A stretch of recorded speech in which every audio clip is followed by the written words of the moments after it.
Halo warga Nama Dua, semoga semuanya dalam keadaan sehat selalu ya.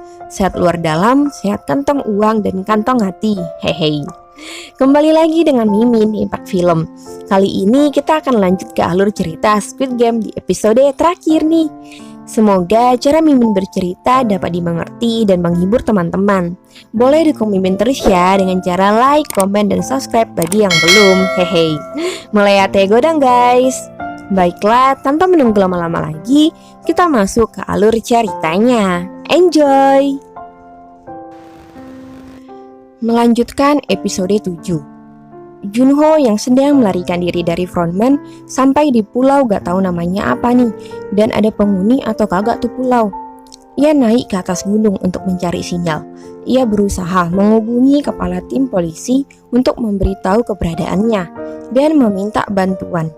Junho berusaha mengirim bukti-bukti foto dan video kepada kepala tim, namun tidak diberitahu apakah itu berhasil atau tidak karena terkait sinyal yang susah di pulau itu. Namun frontman dan beberapa panitia ping berhasil menyusul.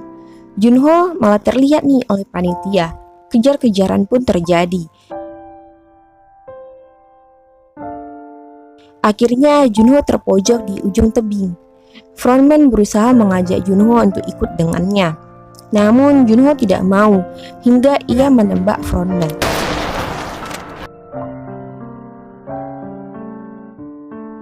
Junho bertanya, "Siapa kamu?" kepada si frontman ini. Entah kenapa frontman malah membuka topengnya. Padahal udah peraturan ya untuk tidak membuka topengnya. Kalau aku jadi si panitia ping sih sudah aku tembak nih frontman karena memang sesuai dengan peraturan. Hahaha. Oke, kembali ya.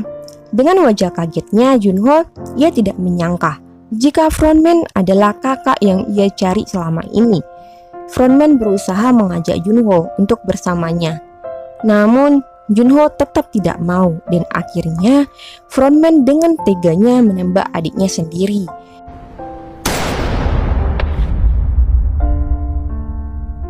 Ini mah sungguh tega banget ya frontman. Nggak tahu sih kenapa maksud dari si frontman ini. Lanjut. Tersisa 3 peserta dari permainan kelima, Gi-hun, Sang-woo, dan Sae-byuk. Gi-hun yang masih marah kepada Sang-woo yang telah mendorong peserta 13 hingga mereka bertengkar.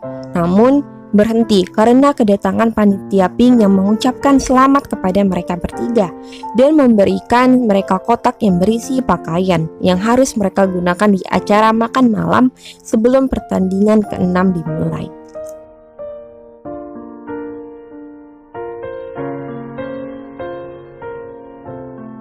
Sae-byuk yang dari tadi kelihatan kesakitan ternyata ketusuk pecahan kaca di bagian perutnya yang membuat dia kehilangan banyak darah. Ia berusaha mencabut kaca itu dengan perasaan menahan nyeri dan membalut perutnya dengan kain. Ya, kasihan banget ya Sae-byuk guys. Mereka bertiga dijamu dengan makanan dan minuman mewah. Sang-woo dan Gi-hun makan dengan lahap, tapi tidak dengan Sae-byuk yang tidak kuat makan karena harus menahan nyeri di bagian perutnya. Sae-byuk tidak bicara kepada Gi-hun atau Sang-woo mengenai perutnya. Selesai makan, para panitia membereskan peralatan makan mereka bertiga dan terlihat panitia sengaja kali ini meninggalkan pisau di meja mereka. Seperti kasih kode jika permainan ke-6 akan dibebaskan untuk menggunakan kekerasan. Seram ya guys.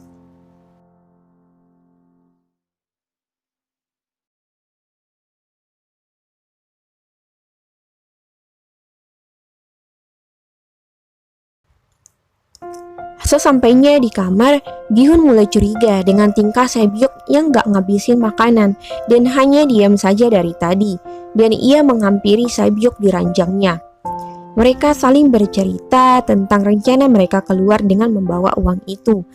Sae-byuk meminta Gi-hun untuk berjanji kepadanya. Jika Gi-hun berhasil keluar, maka ia harus menjemput adiknya di panti asuhan. Mereka saling menjaga keluarga satu sama lain jika salah satu berhasil keluar. Di sini sepertinya Sae-byuk tahu jika dia akan meninggal. Gi-hun yang baru menyadari kalau Sae-byuk terluka berusaha memanggil panitia untuk mengobati Sae-byuk.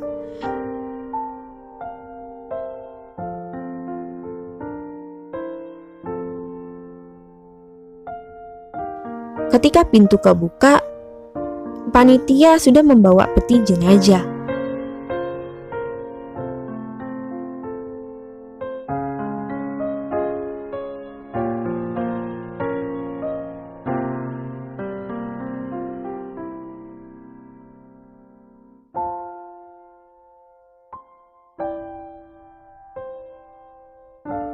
Dan ternyata Sang-woo sudah duluan membunuh Sae-byuk dengan pisaunya. Gi-hun yang marah berusaha menyerang Sang-woo dengan pisaunya, namun dihalangi oleh panitia.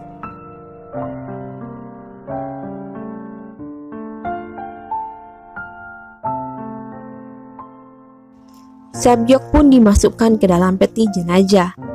Perjuangannya selama ini sudah selesai.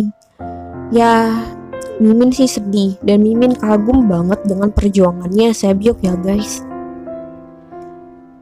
Episode ke-8 ditutup dengan scene frontman yang sedang mengeluarkan peluru dari baunya dan ia dihantui Junho adiknya.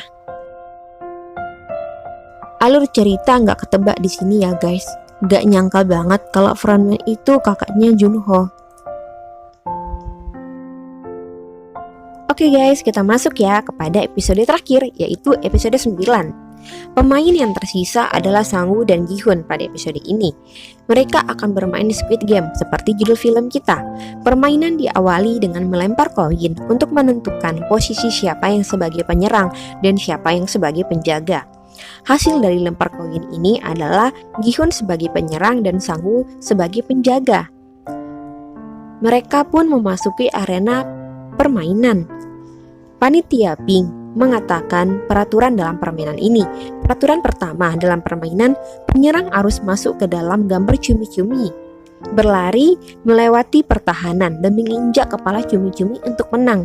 Kedua, penjaga harus mendorong penyerang keluar dari gambar untuk dinyatakan sebagai pemenang.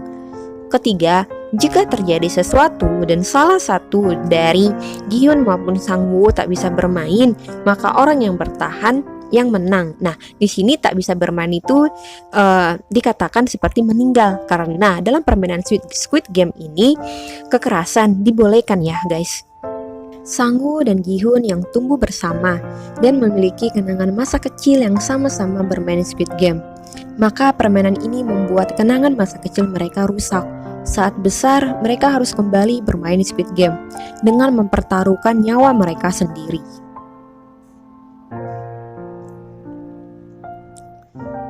Nah guys, terlihat para tamu VIP menonton pertandingan Gi-hun dan Sang-woo secara langsung. Mereka sangat menikmati sesi perkelahian ini.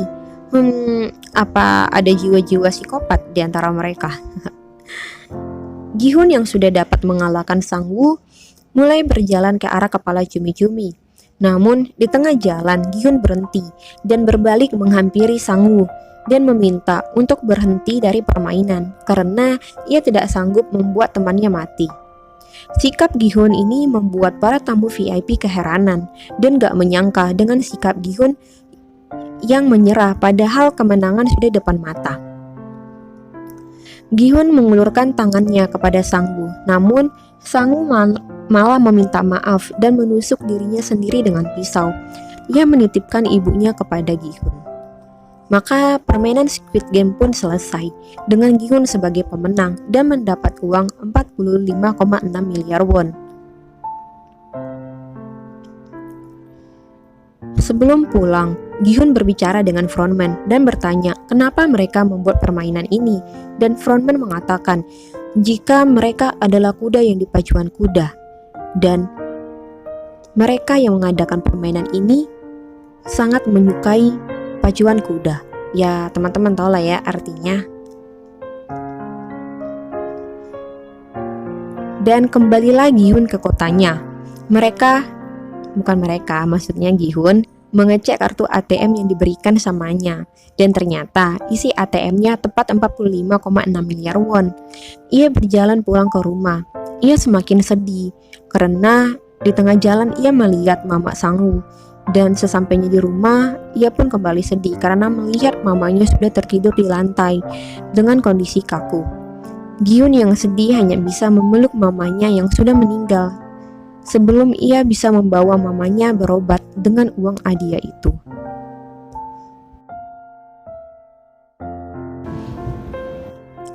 Satu tahun kemudian, terlihat hidup Gi-hun sangat hampa. Uang yang banyak tidak membuatnya bahagia. Ia masih merasa bersalah dengan kematian teman-temannya di Squid Game. Dan uang hadiah pun tidak sempat ia gunakan untuk mengobati mamanya. Saat Gi-hun duduk-duduk di luar sambil minum, ada penjual bunga yang menawarkan bunga kepadanya. Ternyata di bunga itu ada surat yang berisi kartu simbol Squid Game. Tertulis di kartu itu 24 Desember, jam setengah 12 malam di gedung Sky lantai 7. Tertulis dari Ganbumu. Nah teman-teman, masih ingat gak Ganbu ini di episode 6 itu siapa? Sepertinya ada kaitannya dengan permainan ini ya. Tepat hari itu adalah 24 Desember, maka Gi-hun pun langsung ke gedung yang tercantum di surat itu. Terlihat di ujung ruangan yang luas itu ada seseorang yang sedang tidur. Kakek Il-nam terbaring di ranjang dengan peralatan medis yang terpasang. Disinilah ketahuan jika Ganbu atau kakek Il-nam adalah tuan muda yang membuat Squid Game. Tentu saja Gi-hun sangat marah dengan kakek Il-nam. Dan ia bertanya, kenapa kakek Il-nam tega melakukan permainan seperti ini? Kakek Il-nam pun berbicara, jika persamaan orang miskin dengan orang yang terlalu banyak uang adalah mereka merasa jika hidup tidak menyenangkan, dan mereka pun membuat itu semua untuk bersenang-senang tanpa ada paksaan untuk peserta ikut, dan keadaanlah yang membuat kalian mau ikut serta. Dan kakak Il-nam mengatakan jika ia sangat senang bermain dengan Gi-hun karena Gi-hun ia bisa merasakan masa kecilnya yang bahagia, dan akhirnya kakek Il-nam pun meninggal dunia. Pertemuan dengan kakek Il-nam membuat Gi-hun merubah dirinya. Ia mulai merubah penampilannya, seperti warna rambut merah nyentriknya itu. Ia juga mengingat janjinya dengan Sae-byok untuk mengeluarkan adiknya dari panti asuhan. Dan ia menitipkan adiknya Sae-byok kepada ibunya Sangwoo dengan satu koper yang isinya uang sebagai tanda tanggung jawabnya atas kematian Sangwoo. Gi-hun pun bersiap-siap untuk meninggalkan Korea dan pergi ke Amerika untuk menemui anaknya. Namun, saat turun dari kereta, ia melihat cameo, sang perekrut peserta baru yang sedang berusaha mengajak orang untuk masuk game dengan cara yang sama seperti dulu yang dilakukan kepada Gi-hun. Gi-hun pun berusaha berlari mengejar cameo, namun sayang ia tidak berhasil mendapatkannya. Tetapi ia langsung mengambil kartu nama dari calon peserta itu dan mengatakan untuk jangan pergi. Gi-hun kembali berjalan ke pesawat, namun seketika kakinya berhenti dan ia menelpon nomor di kartu itu. Ia menyebutkan nama dan tanggal lahirnya. Ia mengatakan kepada panitia, jika aku bukan kuda, aku adalah manusia. Ya, benar guys. Gi-hun sangat mengingat kata-kata terakhir frontman sebelum Gi-hun dipulangkan. Lanjutnya, aku tidak akan memaafkan kalian.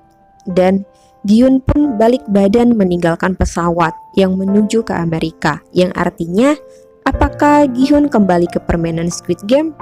Masih pertanyaan besar nih guys, masih rahasia. Nah, di scene terakhir, kita kembali ke hari kakek Il-nam meninggal. Frontman datang menutup mata kakek, dan ia ingat pembicaraannya dengan kakek Il-nam. Jika bermain lebih menyenangkan daripada hanya duduk di kursi penonton. Nah, apakah scene terakhir ini sebagai clue untuk season keduanya? Masih tanda tanya besar ya guys. Dan apakah Junho sudah mati di laut atau dia masih selamat? Dan siapakah cameo Oppa ganteng ini sebenarnya? Apakah ia punya pengaruh besar dalam permainan ini? Masih banyak ya pertanyaan dalam pikiran dan hati kita ya guys. Semoga ada session keduanya ya. Baiklah, Mimin undur diri dulu ya. Terima kasih sudah menonton dari awal hingga episode terakhir. Semoga cara Mimin bercerita dapat dimengerti dan menghibur teman-teman sekalian ya. Jika senang dengan cara Mimin bercerita, boleh banget untuk dukung Mimin terus dengan cara subscribe, like, dan komen, dan share ya guys. Moleate godang ya guys. Enjoy your life, bye-bye.